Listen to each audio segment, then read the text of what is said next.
Welcome everybody. Today I'm here with Carlos. He is our new product owner slash lead of Original Gamer Life. We are back with the developer Diaries. I'm Justin Platt. I'm the head of content here at OGL, and we're just going to be going down the list to introduce who Carlos is, what you're about, what you bring to the table, and just giving some updates for how it's going here at Original Gamer Life. So why don't we start off with that top one? First of all, thank you so much for joining me, Carlos. I really appreciate the opportunity to talk. Yeah, me too. I appreciate you giving me time to talk. I love to talk. So do I. And let's have a great conversation. Let's start off with, what is your role as the product owner slash lead of OGL? Well, initially it's going to be setting everything up. It's going to be building a good development team, also building a good art team and a good design team, and bringing it all together so we can have a great game at the end. That's perfect. Well, then let me lead you into this. So what have you done so far for OGL? So far,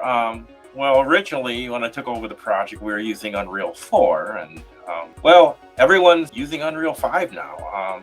On my Google feed, I'm getting 3 or 4 different AAA and indie companies starting new projects or fan projects, redoing it in Unreal 5, because Unreal 5 is where it's at. It's a quantum leap in quality, ease of use, and development over Unreal 4, and of course over Unity. Okay, and then for people like me who might not know what Unreal 4, Unreal 5 is, and Unity is, do you mind just giving a brief of what that is? If you've played a mobile game like Angry Birds or Flappy, something like that, or Among Us, that was Unreal. You know, the graphics are so you can tell. If you've played Fortnite, you're playing Unreal. Fortnite written in Unreal, and it's most AAA games that you might play on a console, unless the game company wrote their own engine, which takes years. They're going to use Unreal. It's awesome, you know, for someone, you know, like us gamers who love playing these different types of apps like Fortnite and stuff like that, we might not ever know that. So that's the cool insight that you could bring. And then just talking about some of your coding background as well, what initially piqued your interest to get you into coding? I took my first computer course. I think I was a senior in high school. Had an Apple II computer, lab full Apple II computers. They were just used typing back. Wow, this is kind of cool. Let's see what we can do with it. And as part of our business class, we had the stock market simulation, and well, got into the code and cheated, you know, beat the class. And I think early on, you know, going over to a friend's house and playing the Atari console was, hey, I want to write games. That's awesome. Well, then tell me about your work experience. How long have you been in the industry? Kind of where did you start, and a rough roadmap to how you got to where you are now? First game I did was an AppleSoft Basic. When I was in the Army, and in basic training and AIT, that's Advanced Individual Training, where everyone would want to go out and, you know, go out on a town and enjoy. What I did, I bought a VIC-20 and a monitor, and I put it in my footlocker, and guess what? On off time, I took it out and I was writing code. When I was stationed in Germany, instead of going down to Frankfurt and, you know, going to the bars, I sat in a barracks. I was a barracks rat. I sat in a barracks and I wrote game code, AppleSoft Basic, and I got really, I'm not gonna say good. I mean, no one's good at it, but I enjoyed it. That's awesome. You talked about Star Trek as one of your influences, and I know when we talked last time, you also mentioned Babylon 5 as one of your influences. Oh, Why don't you tell me about that? Oh yeah, I got a lovely Babylon 5 poster sitting right behind me of a release. Well, I was hoping the game would have been released. Sierra Online company closed, and he took the Babylon 5 project with it. And so I spent, originally I was a pure computer science professor. I was teaching at University of Maryland, teaching boring information systems and computer science, C++, since 1999. Before that, I taught networking, Novell and Lantastic networking. Some might still know what that was, down in San Diego. Taught computer networking. Then I got my first real teaching gig, University of Maryland, teaching overseas, teaching the military, teaching dependents in Europe. And it was okay. I mean, it was enjoyable. Teaching C++ and databases, information systems, and all the stuff a typical college student will learn. But I got bored of it. It's like, I don't want to do applications. Applications, yeah, they're very important. but they all look the same. They all feel the same. I got the gaming bug, started writing games on my own, and this was about 2000, around 2004 or 5, writing games, and then I kind of switched over to games. Even in the computer science program at University of Maryland, I was kind of bringing games into it. Enjoyable then. They're the big drawdown. All our bases in Germany, they pretty much closed. So I was, okay, here I am, 8 years experience being a college professor. I need something else. So I taught at a game school, NHTV in Breda, that's in Netherlands, and pretty much a really eye-opening experience. Wow, we teach games here. They do games, and they're still one of the top-rated games programs in the world, other than DMU University, which I'm teaching at now. So I've been teaching games, and I've been doing games since about 2007 and 2008, only games. So how would you say that your experience as a professor has helped prepare you to lead a team now? Well, this is why.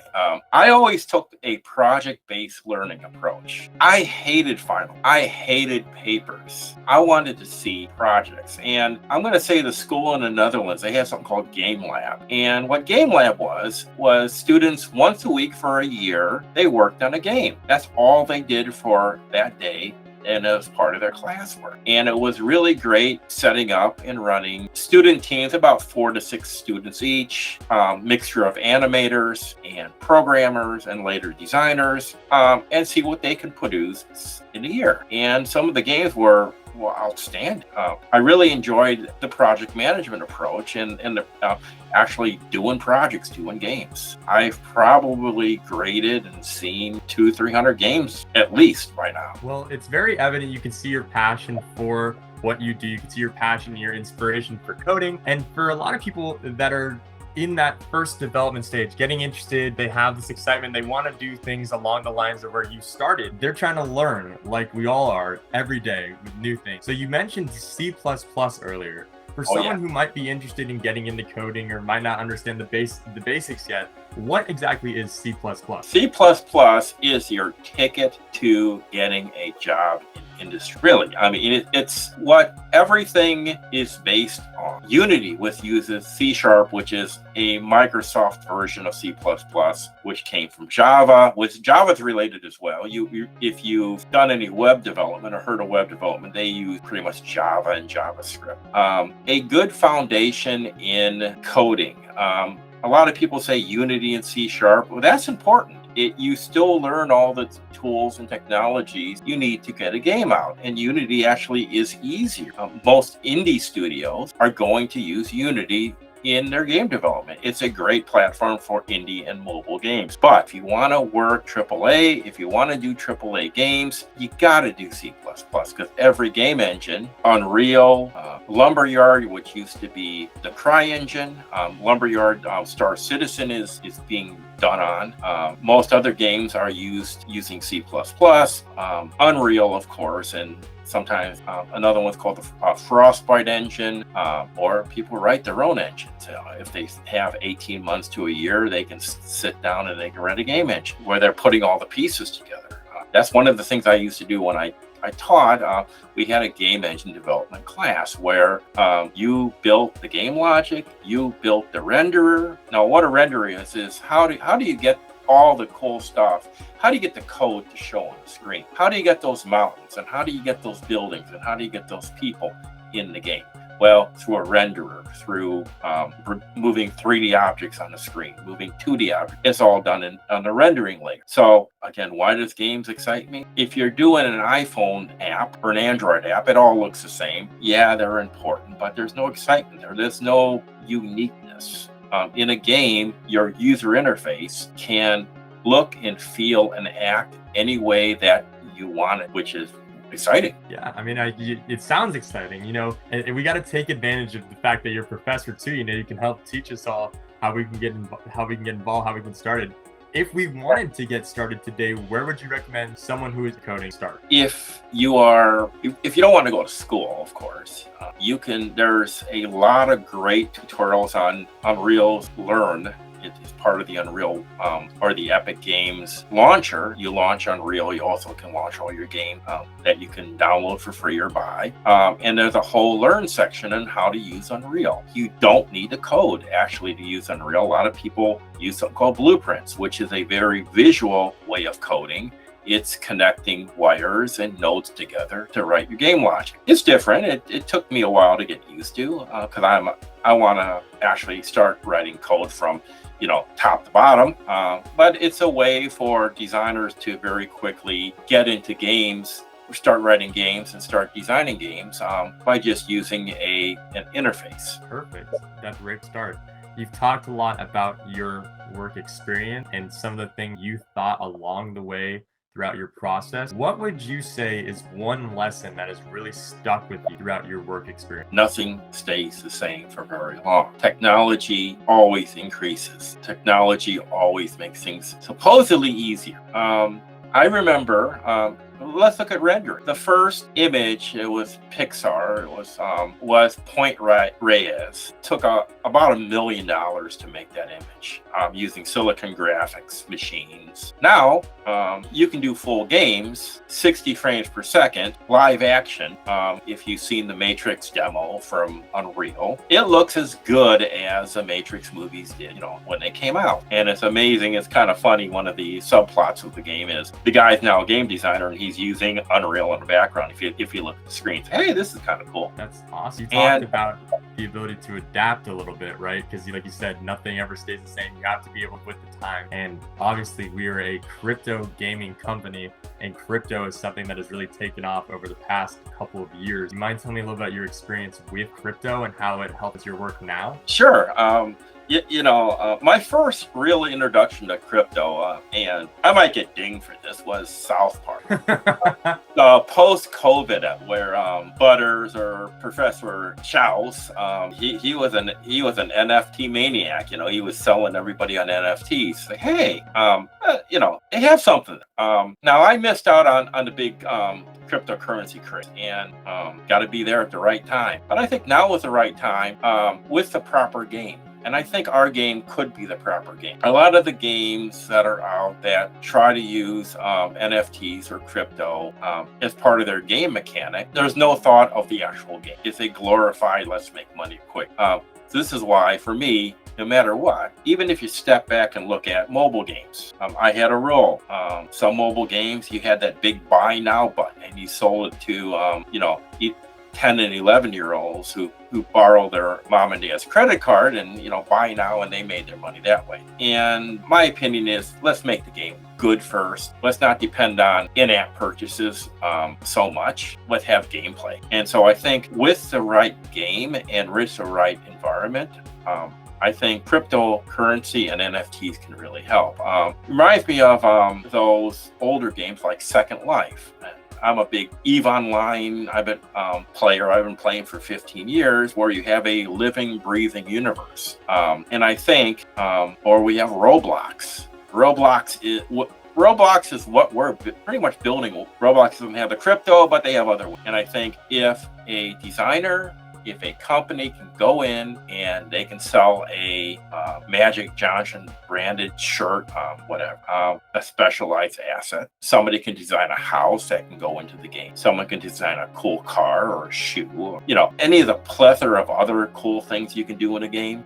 And the people own the asset. They own the digital rights of the asset in that game. I think people will more appreciate the game. I think a lot of games, like for example, do you own any of the content? You can have, I'm one of the whales and stars, so I have about 30, ungodly amount of money into the game, but I don't own anything. I have a license to use the stuff. But with a game like ours, you buy the asset, you get the NFT, you create it. It's yours in the game. Yeah, and I think that creates a lot of value for gamers, as well as what you said, like prioritizing gameplay over just being a cash grab in a way. We really want to bring together this community of people who love video games, who love crypto, want to make money from it, but we just all want to enjoy it together and help each other flourish. I think that's a very big positive community to have. It's something that we're really focused on and excited to grow and develop. What would you say is the number one quality that you bring to? I think my experience, I'm going to use a baseball analogy because I love baseball. I used to work baseball until COVID hit. Thank you, COVID. I'm a utility player, which means I might not be the world's greatest expert in technology X, Y, Z, but I know enough to be able to do research and find out the best way to do and implement technology X, Y, Z. I'm not the best coder. I mean, the fresh graduates right out of uni, they're the best coder, really. I mean, they might not be experienced, but they have the brain. They have the potential for the coding brain, and they can code circles around people my age. That's why I think my experience, and I think with a new team that we're building, mentorship is required. People might be experts. They might come from various fields. They might come from various other AAA companies, but what they need is, okay, they might not know technology X, Y, Z. So, okay, I know technology X, Y, Z, or I can very quickly learn technology X, Y, so that we can teach. I can help people. I think at most companies, gaming and non-gaming companies, for programmers, they believe in one thing. And I'm going to use a Singaporean example because I used to live in Singapore. Right? And it's like, they don't want people stealing from their rice bowl. That's a phrase basically meaning, it's my knowledge, and if I share my knowledge, you might take my job. Yeah, that can happen. But my teacher brain says this: I have the knowledge, the team needs the knowledge, the company needs the knowledge, let's document it.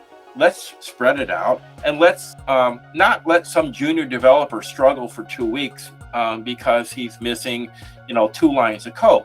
And you might have seen that problem 10 times. Oh, this is how you do it. Don't have the condescending attitude that, well, I know everything.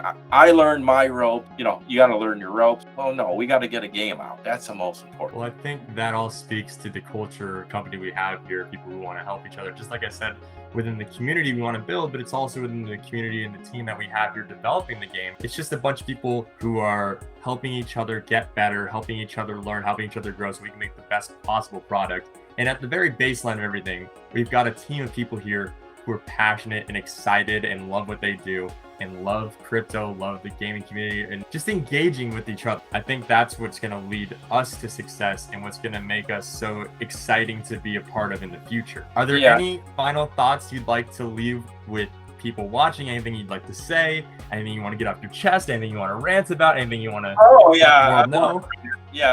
I'll do some ranters. Hey, if you're a AAA game developer and you want an opportunity to work for a up and coming company, fully funded, give us a chance.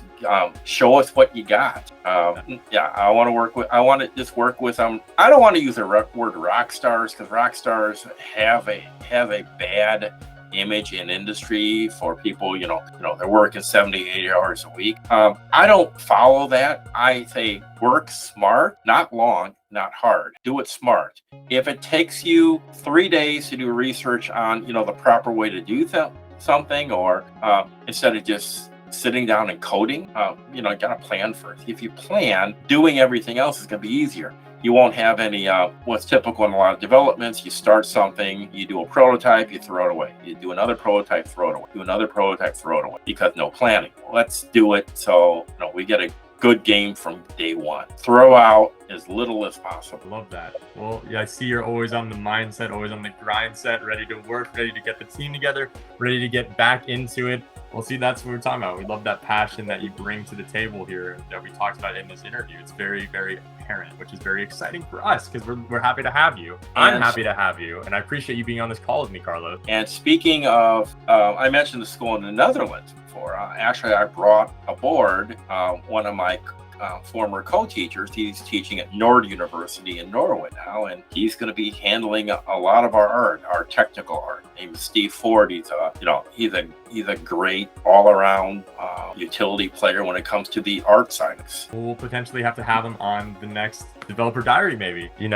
Like I said, thank you again for joining me today. Thank you for letting us have a little bit of insight into what you're doing, who who you're working with, what you're about, what you bring to the team. It's all very exciting as we get closer and closer product launch. Yeah, So, I mean, I would love the time where we have a, like I was telling my dev team today, let's get something that we can show the rest of the team. It might not be exactly, it might be rough.